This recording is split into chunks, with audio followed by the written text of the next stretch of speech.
Olá, troopers! Eu sou Amanda Miranda, eu faço parte do time de diversidade e inclusão. É um prazer estar aqui tendo a companhia de vocês. Antes de trazer um pouquinho mais do porquê que estamos aqui hoje, vou fazer a minha audiodescrição. Eu sou uma mulher negra, tenho cabelos cacheados um pouquinho acima do ombro, estou usando óculos, brincos de argola e uma camiseta roxa. Atrás de mim tem uma parede branca e um pedacinho de um quadro que eu pintei quando eu ainda tinha tempo. Eu estou aqui hoje junto com a Cris, a gente vem dessa vez trazer uma mensagem direto do Inclusion, um grupo de afinidade que trata de temas relacionados a pessoas com deficiência. Eu, particularmente, estou super ansiosa para aprender tudo que a gente vai aprender hoje. Já dei um spoiler de quem está aqui comigo, que é a Cris. Então, bom dia, Cris. Olá, meu nome é Cristiane, o meu sinal é esse. Sou uma pessoa surda, surda profunda. Vou fazer a minha audiodescrição. Tenho cabelo liso, preto, pele branca. Uso uma blusa azul com detalhes na lateral do ombro. Atrás de mim há uma parede branca. De um lado, plantas. E de outro lado, um pedacinho da porta, de uma porta. E trabalho na área de suporte ao TI. E já tem mais de um ano que eu estou aqui na Hotmart e eu e a Amanda vamos falar um pouquinho sobre a comunicação entre pessoas surdas e pessoas ouvintes. E aí, vamos lá? Vocês já pensaram sobre isso? Então vamos lá. Eu estou super interessada, eu espero que todo mundo que esteja aqui acompanhando com a gente também esteja interessado, porque é um tema super relevante, é um tema super importante. Para a gente começar, eu acho que é importante a gente trazer alguns dados, né, relacionados a essa temática. Então, de acordo com o IBGE, no último censo realizado em 2010, o Brasil apresentava cerca de 10 milhões de pessoas com surdez, sendo que desse número, 2,7 milhões foram diagnosticadas com surdez total. A surdez, então, ela pode impedir ou dificultar a percepção de sons por uma pessoa que pode nascer surda ou se tornar surda. A comunicação primária que a gente conhece para dialogar com as pessoas surdas é a língua brasileira de sinais, conhecida como Libras. E a Cris vai contar para a gente, então, como que surgiu a Libras. Conta aí, Cris.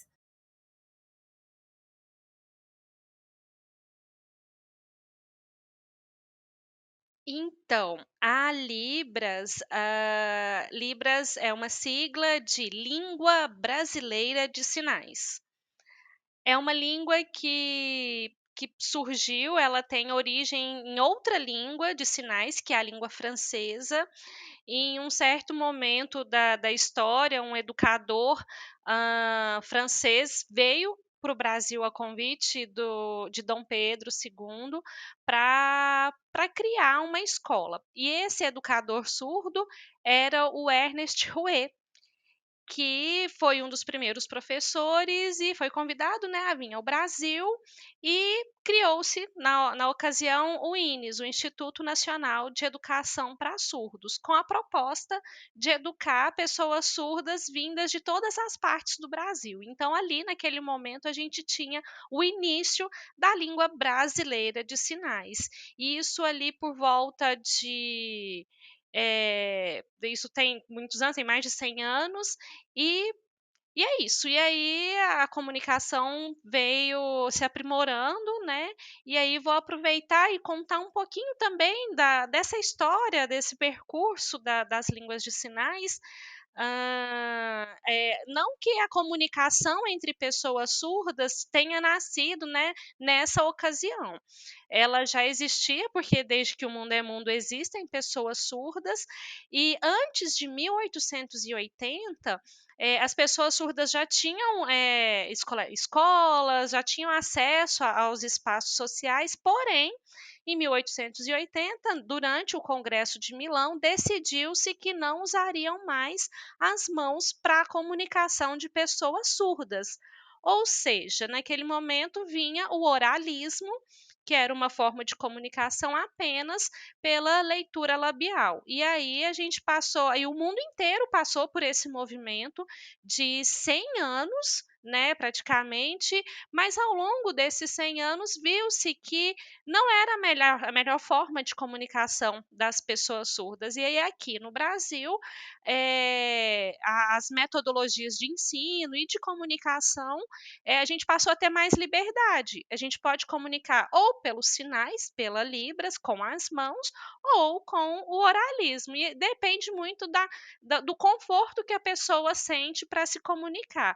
Mas a nossa sociedade pensa que todos nós surdos precisamos usar um oralismo. É muito um resquício disso que a gente viveu ao longo dos anos, mas hoje a gente sabe que a gente tem essa alternativa, mas a gente vive ainda resquícios desse Congresso de Milão de 1880.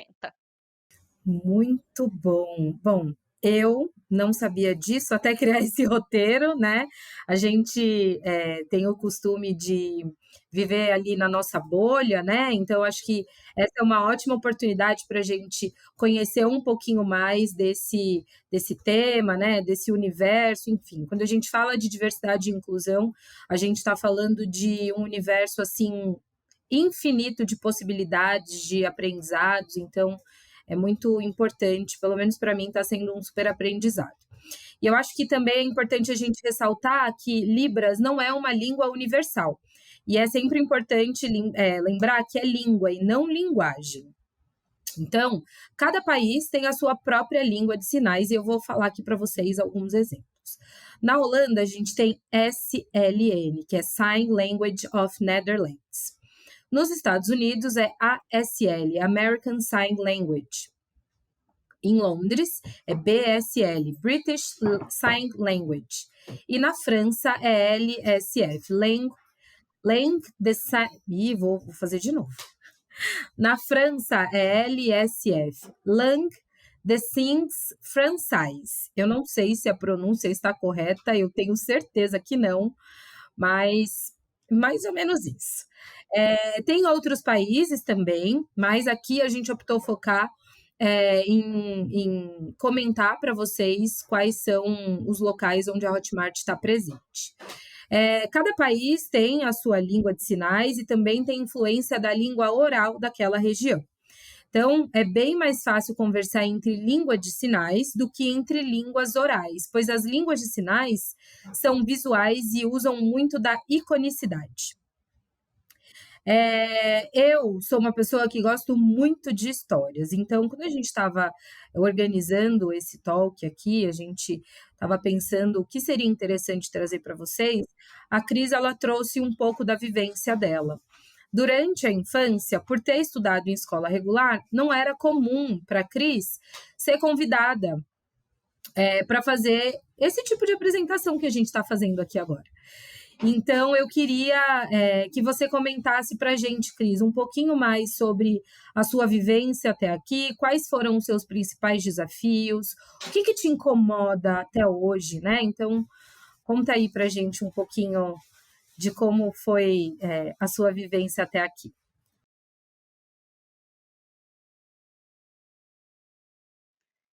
Então,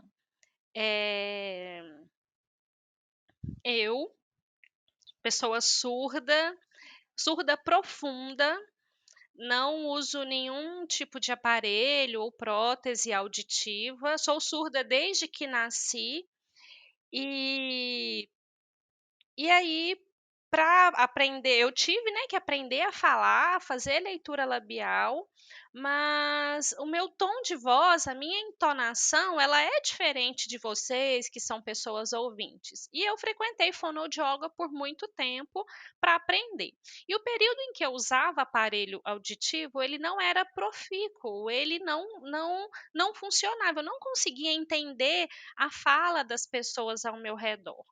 E aí o tempo foi passando, iniciei a minha trajetória escolar, e aí para mim o aprendizado ele era muito visual. Eu tinha que eu entendia através de imagens, de figuras, as palavras escritas, mas eu precisava fazer leitura labial, era um esforço que eu precisava fazer. E aí, num determinado momento na escola, teve a dinâmica do telefone sem fio, onde as crianças ficaram em círculo, né, e a professora me colocou lá para participar, eu usava aparelho, e aí o telefone sem fio, né, cada um vai passando para o outro. E quando chegou para mim, eu entendi só um ruído. Eu usava aparelho na época, mas o que chegou para mim foi um ruído. E aí eu passei para frente um grito, um ruído. E aí, ali naquele momento, eles viram que não dava para participar dessa atividade. E aí, ali, eu comecei a ver que eu era diferente. Foi um dos primeiros obstáculos. E aí, durante toda a trajetória escolar, era isso. Eu não participava das apresentações. Eu participava do trabalho, da produção, da parte escrita, da feitura dos cartazes, ou então eu fazia uma atividade sozinha, para mostrar que eu estava fazendo, mas essa apresentação de ir lá na frente, de compartilhar, eu não participava. Por quê? Porque eu não tinha acessibilidade, a gente não tinha, eu não sabia Libras também, nessa minha primeira infância. Se eu falasse, se eu usasse a articulação oral para dizer alguma coisa, as pessoas não iam entender. Então, isso aconteceu durante toda a minha vida escolar, eu não compartilhava as informações em apresentações, então eu era escondida, eu ficava escondida. Os coleguinhas apresentavam e eu ficava para fazer outras coisas. Na graduação, em 2004, que foi quando eu comecei a ter contato com a presença do intérprete em sala de aula, foi quando eu comecei a aprender língua de sinais, e aí eu fui entendendo que aquilo me dava um conforto, eu tinha um entendimento de mundo maior. Para eu fazer a leitura labial, aí eu passei a comparar, né.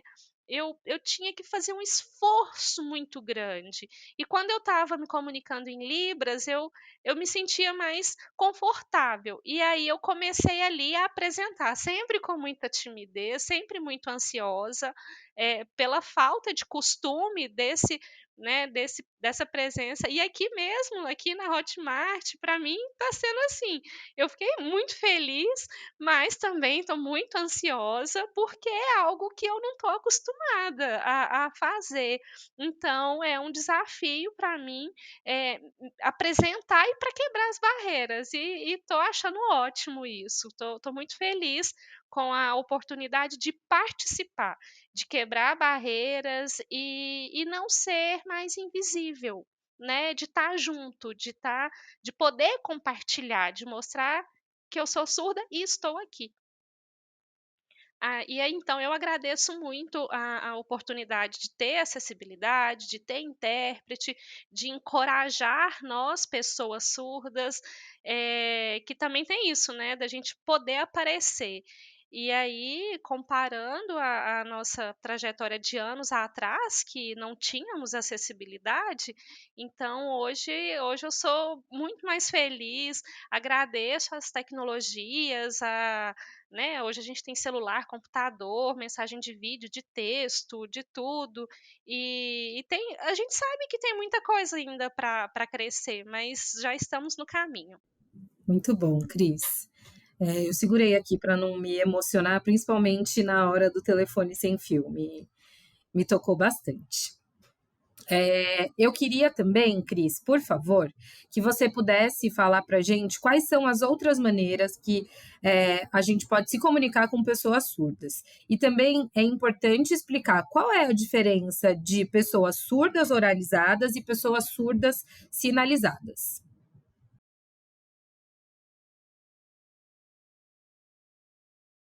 Então, somos diversos. Ainda entre nós surdos.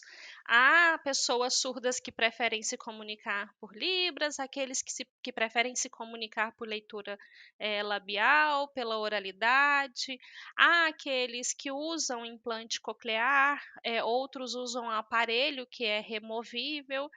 Então, somos diversos. Tem os que usam todas as formas de comunicação, e aí a gente tem aí as principais diferenças entre as pessoas que já nasceram surdas, que dentre essas pessoas elas têm também essa forma de escolha de comunicação, ou aquelas que perdem a audição ao longo da vida. Nesse caso, é mais a leitura labial, é a prótese auditiva, até mesmo porque são pessoas que já conhecem a língua portuguesa, então elas vão preferir, geralmente, se comunicar o oralismo, né, com a leitura labial.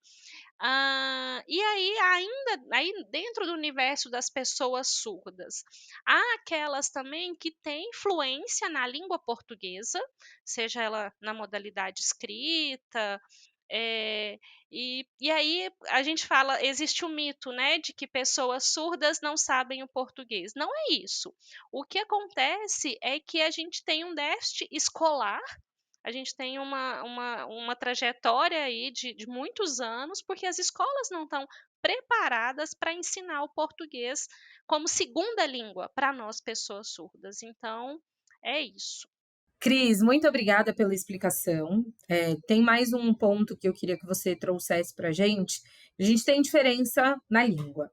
Então, quando a gente fala no português e na Libras, quando a gente fala no português e na Libras, quais são as principais diferenças? E também é importante lembrar que nem toda pessoa surda é bilíngue, ou seja, Libras e português, certo?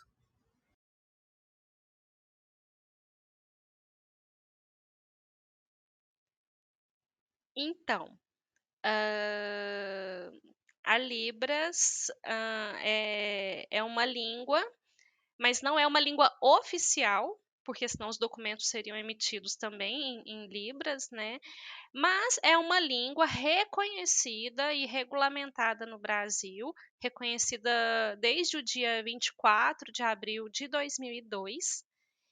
E a Libras é uma língua em que é uma língua visual. É uma língua em que a gente precisa ter esse contato com o olhar para nos comunicar. E dentro da língua de sinais, por ser uma língua, ela tem toda uma estrutura gramatical, ela tem morfologia, sintaxe, fonologia, tem as expressões culturais, assim como qualquer outra língua, sejam piadas, literatura, poesias. Então, estamos falando de línguas, né? Vou contar um exemplo gramatical dentro da língua de sinais, que são os parâmetros. Os parâmetros fazem parte da fonologia, que a gente tem a configuração de mão, que é a forma em que a mão tem, o ponto de articulação, que é onde o sinal é feito, a orientação para onde que é que você está sinalizando, movimento, então a gente precisa inserir o movimento e as expressões faciais. Vou contar aqui para vocês dois sinais de Hotmart. Então vamos lá. Esse é o sinal do foguinho, né? O nosso foguinho da Hotmart, e a outra mão nessa configuração, que é a letra O. Então, que é a expressão, é o desenho que a gente tem da Hotmart. Então, quando vamos falar da nossa empresa, fazemos esse sinal.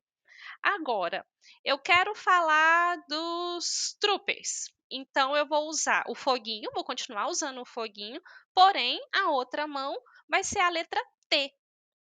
E aí, troopers, Que troopers, legal! né? Somos nós.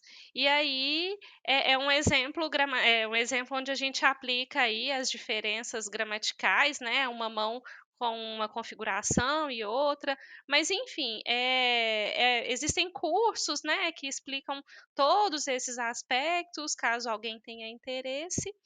E aí, bem, Hã, Na realidade, a gente vem aí de um processo histórico, né, para falar, do português para as pessoas surdas, né, seja uma metodologia específica. Então, hoje a gente fala, de bilinguismo, seja da língua de sinais para o português e do português para a língua de sinais.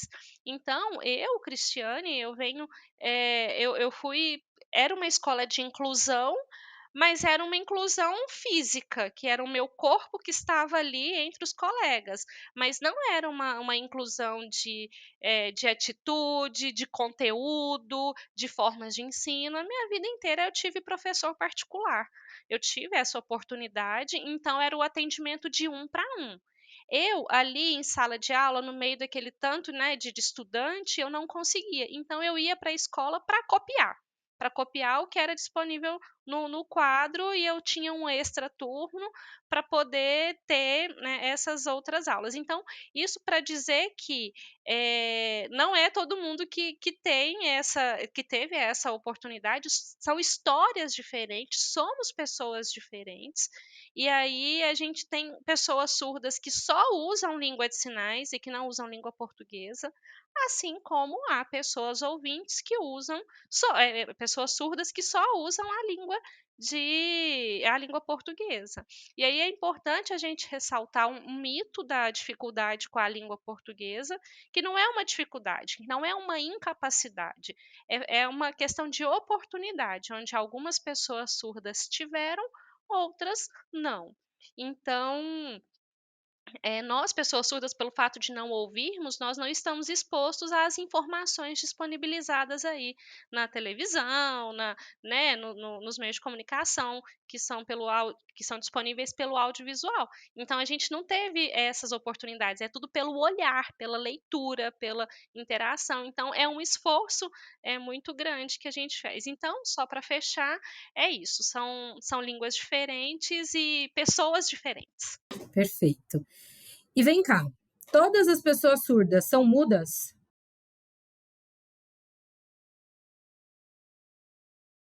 Não, não, não.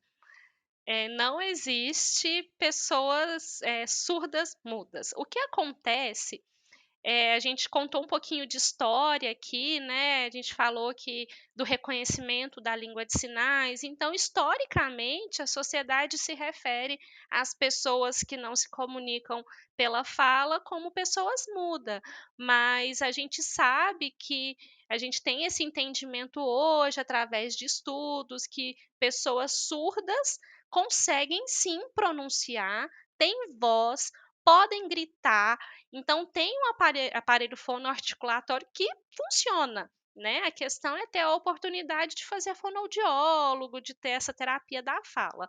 Então é um termo que não é mais usado, falar surdo e mudo.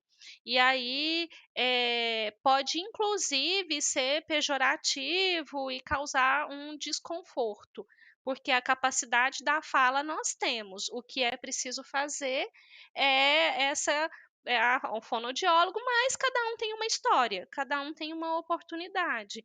E aí não é que o surdo não sabe falar, ele tem a capacidade de falar, porém existe o treinamento da fala e que não é disponibilizado para todas as pessoas. É isso. E a gente tem que respeitar. Muito bom, respeito é sempre importante. Aqui na Hotmart, o meu mantra preferido é o aprenda algo novo todo dia. Então, Cris, para todo mundo que está nos assistindo, eu queria pedir para você deixar algumas dicas para as pessoas continuarem a aprender sobre esse assunto. Então, como agir quando vê uma pessoa surda, qual é a melhor forma de comunicação entre pessoas ouvintes e pessoas surdas? Bem, ai, muito, muito importante isso. Porque vou falar por mim. Que a maioria das pessoas ouvintes, quando nos veem, elas ficam com medo. elas ficam assim meio, "Ai, eu não vou dar conta de comunicar". Gente, por favor, não precisam ter medo, a gente não morde não, tá, o fato da gente ser surdo, eh, a gente também não é monstro, assim, se aproximem. E aí, para a gente poder se aproximar, ao ver uma pessoa surda, se você não conhecer, o primeiro passo, fique tranquilo, evite gritar, falar alto, não tem necessidade disso. E ao se aproximar, fique de frente. Converse sempre olhando diretamente para a pessoa, articulando a boca. Não precisa falar alto, né?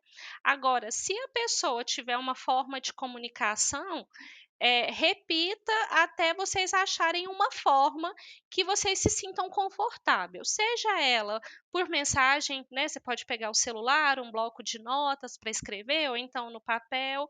O primeiro passo é manter a calma, não gritar e ficar de frente para comunicar, articular bem a boca para poder fazer a leitura. Nem todas as pessoas fazem leitura labial. Tem gente que é muito exagerada para abrir a boca, não precisa fazer isso. Também não ficam mexendo a boca só um pouquinho.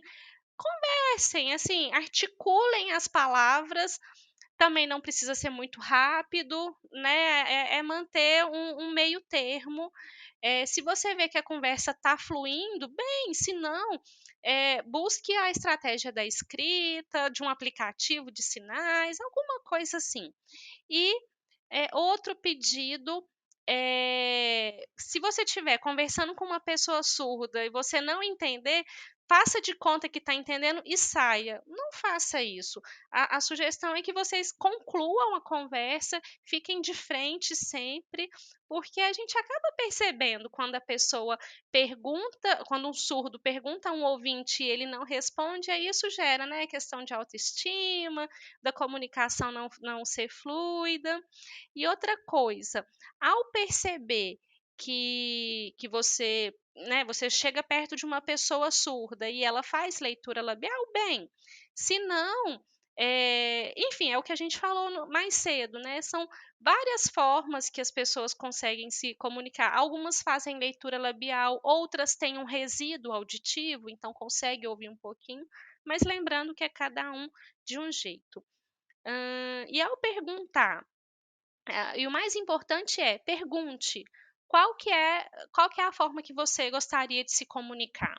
É através do intérprete? É através de um aplicativo de legenda nas reuniões remotas, online?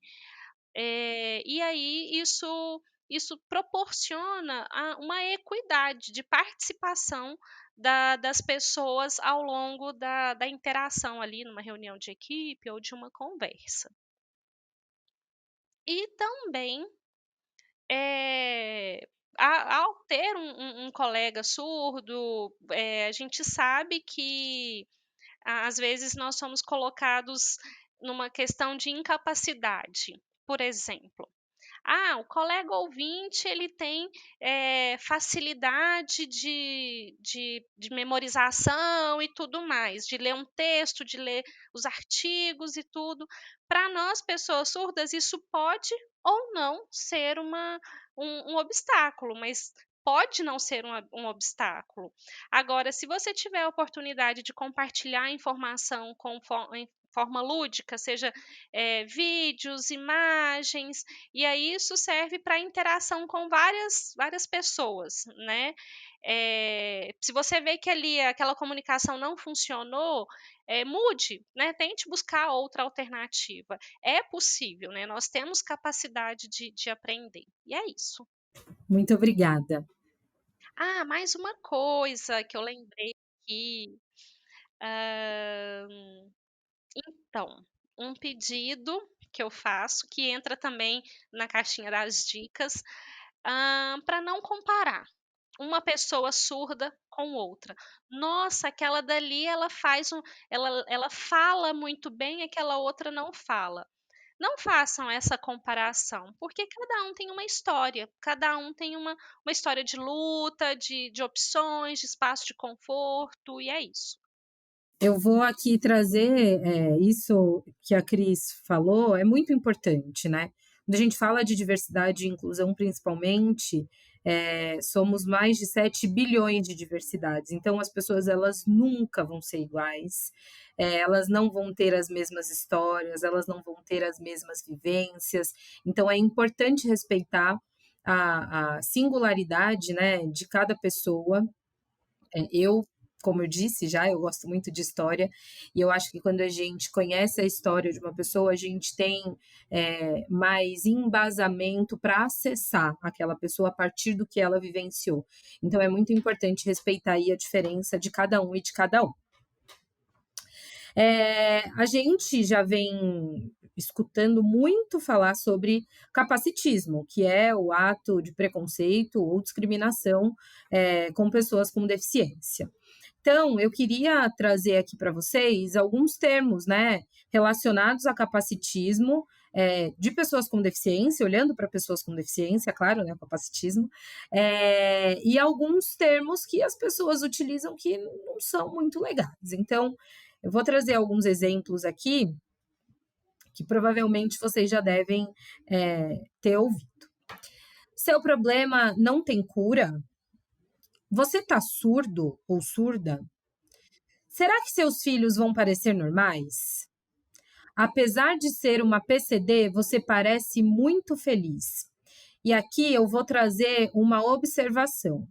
É importante a gente utilizar o termo guarda-chuva, pessoa com deficiência. A gente não deve nunca reduzir a sigla PCD, porque quando a gente faz isso, a gente está reduzindo aquela pessoa só a uma sigla. E muitas vezes o PCD ele vem ali com o pessoa. Ah, a gente tem 5 pessoas PCDs, por exemplo. É sempre mulher com deficiência, homem com deficiência, profissional com deficiência, sempre utilizar o termo guarda-chuva. E é sempre pessoa com deficiência, não é deficiente. Eu aprendi isso aqui na Hotmart, que deficiente é o oposto de eficiente. Então, quando você fala que uma pessoa é deficiente, ela está deixando de fazer alguma coisa em determinada situação. Então, fechando parênteses, você faz muito mais com deficiência do que algumas pessoas sem. Mesmo sendo surdo, você é tão inteligente. Você fala também, nem parece que é surda. Ninguém acredita que você é surdo. Parabéns. Que superação! Você fala mesmo sendo surdo ou surda. Coitadinha dessa pessoa, ela tem uma deficiência. É tão bonito ou é tão bonita, nem parece que é deficiente.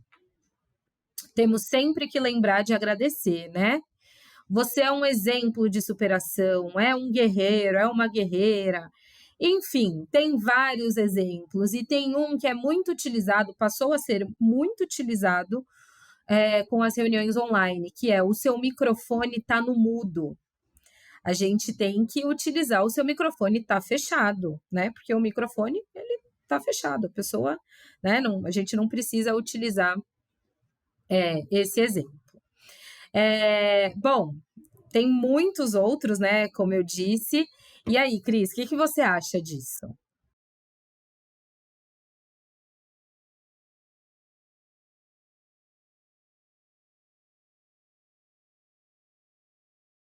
Realmente, capacitismo nos diminui. E é um termo que, apesar de novo, existe há muito, são ações que existem há muitos anos e ainda muito comum a gente ver pessoas usando, né, igual acabou de ser dito.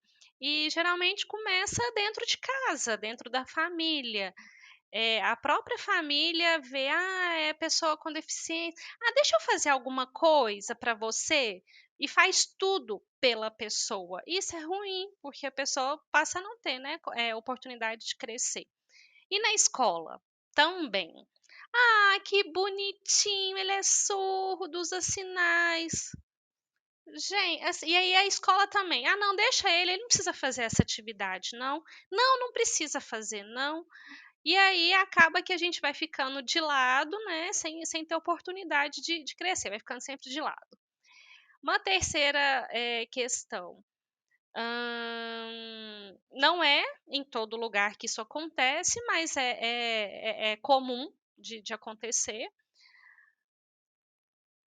Pessoas, sejam surdas ou com outra deficiência, tendo formação em curso superior em diversas áreas do conhecimento, e são alocadas em trabalhos que não exigem o conhecimento técnico ali da graduação, com trabalho com outros tipos de dificuldades, né, com menos dificuldade, no caso. Eu falo que, assim, nós temos muita vontade de crescer também, todo mundo, não é verdade? De crescer, de ser promovido, de crescer dentro da empresa, e eu acho que isso é um desejo que é comum para todo mundo. Então, a gente vê que existe o capacitismo, inclusive nessas questões, né? E sem contar as pessoas que chegam perto da gente e falam assim: surdo consegue dirigir? Mas como que faz com a buzina? E dançar? Pode dançar? E cantar? E gostar de música e tudo? E são perguntas. E ter filho? Pode ter filho? Então, assim, e pode namorar? São várias perguntas que a gente vivencia todos os dias, e sim, respondendo as perguntas, nós somos capazes de fazer tudo que qualquer outra pessoa faz, e a única diferença é que a gente não escuta e comunica de uma forma um pouco diferente, né? E aí a gente tendo as adaptações, seja por aparelho, por língua de sinais, pela forma que for, o importante é a gente se sentir bem. Temos pernas, temos braços, o nosso cognitivo, né, tá aí, e é isso. Muito bom, Cris. E, inclusive, vou trazer E um. a gente tem vontade de viver. É, É isso. isso é muito importante. Inclusive, vou trazer um spoiler aqui. A Cris está grávida, já já a gente tem aí um bebezinho que está chegando, né? Então, eu, Ao assim, né, barrigão. tá com barrigão, Daqui um mês, mais ou menos. já já tá aí entre a gente. A gente está se aproximando do final, eu estou, assim, adorando nossa conversa. E antes da gente finalizar, Cris, eu queria que você deixasse algumas recomendações, dicas de conteúdos, filmes, séries sobre a comunidade surda. Então, há diversos materiais, filmes em plataformas de streaming, mas para mim, na minha opinião, eu, Cristiane, vou contar os que eu mais gostei. Tem um que é um documentário que chama Sou Surda e Não Sabia, e é um documentário é um documentário que tocou a minha vida. Eu me identifico muito com o relato feito durante o documentário. Então, para mim, essa seria a indicação número um. Tem um outro vídeo um filme que chama Coda, no Ritmo do Coração, que é um filme recente que conta a história de filhos de pais surdos, coda, né, que é a nomenclatura para codas, e qual que é a trajetória. Então, legal também a gente conhecer um pouco dessa vivência de filhos de pais surdos. A terceira indicação é é uma série que chama Crisálida. Crisálida. E tá disponível na Netflix, que mostra a rotina de pessoas surdas, no cotidiano ali, na escola, na saúde. Então traz, na área no lazer também. Então essa é outra indicação. Tem também o filme O Milagre de Anne Sullivan, que é a história, a trajetória de uma pessoa surda cega. É uma dica, assim, Só um parêntese aqui para todo mundo entender que é uma outra deficiência, né, as pessoas que trazem, essas 2 deficiências, da limitação da audição e da visão, então essas são as minhas 4 indicações, mas vamos disponibilizar também outras dicas de material para vocês conhecerem. A gente coloca aí nas plataformas de buscas também, vamos compartilhar os vídeos, e na minha opinião, essas são as 4 indicações aqui da nossa conversa. Maravilha, Cris. Eu ficaria aqui mais um tempinho conversando com você, mas nosso tempo está acabando. Então, primeiro, eu queria agradecer a sua disponibilidade, a sua dedicação, o seu interesse. O roteiro foi muito bem montado, foi assim um prazer trabalhar em dupla com você. Estou muito feliz de ter participado dessa conversa. Eu aprendi muito. Eu espero que todo mundo que esteja nos assistindo tenha aproveitado tanto quanto eu aproveitei. Desejo para você uma boa hora, né? Daqui a pouco seu bebê tá aí. E obrigada, muito obrigada mesmo. Foi uma honra dividir aí esse tempo com você.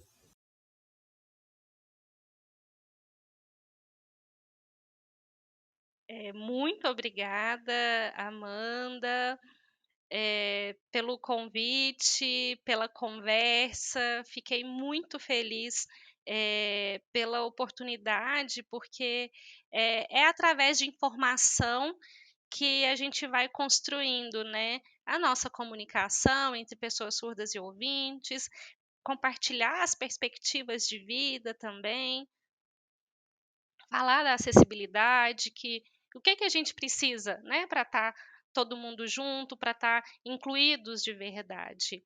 E também fiquei muito feliz, feliz mesmo, sou muito feliz com o trabalho da Hotmart, com o grupo de afinidade com o Inclusion, que é um espaço em que a gente tem que mostra essa preocupação com as pessoas, seja ela com qual a demanda ela tem, com as pessoas que precisa ter uma comunicação diferente. Então, fico muito feliz e fico na torcida para esse time crescer cada vez mais, e quero dizer que sou muito feliz de estar aqui na Hotmart. E é isso. É esse o meu sentimento, é o sentimento do love. É o love de estar aqui, de trabalhar com vocês, e é isso. E obrigada a todo mundo que assistiu aqui, veio conhecer um pouquinho da minha trajetória também. Muito bom.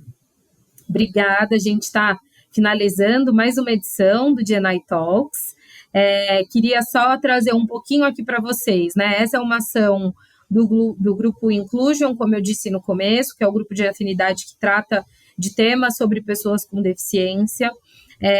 Os talks que a gente realiza é só uma das ações, a gente tem outras ações relacionadas com aprendizagem, acessibilidade física e tecnológica. Caso vocês tenham interesse, participem dos grupos de afinidade, não só do Inclusion, mas também dos outros que a gente tem aqui, o Roots, Alphabet Squad, o Equal, sendo pessoa voluntária ou sendo pessoa aliada. Não deixem de acessar a nossa página de diversidade e inclusão para que vocês tenham mais informações sobre tudo que a gente realiza aqui. E é importante também deixar aqui um disclaimer, né? Aqui na Hotmart a gente tem a parceria do ICOM, que é uma plataforma que dá aí suporte para todos e para todas troopers surdas e surdos. Então, a gente tem aí um contato com eles, quando precisa de reunião, quando precisa de evento, eles nos atendem. Então, a gente tem acessibilidade também para pessoas surdas aqui na Hotmart. E eu, particularmente, agradeço muito essa oportunidade, muito feliz de poder ter participado desse talk. No começo eu estava nervosa, mas depois, com o andar da carruagem, deu tudo certo. Foi uma conversa muito tranquila, muito fluida. Estou muito feliz. E é isso, pessoal. Obrigada para todo mundo que acompanhou até aqui e até uma próxima. Tchau, tchau.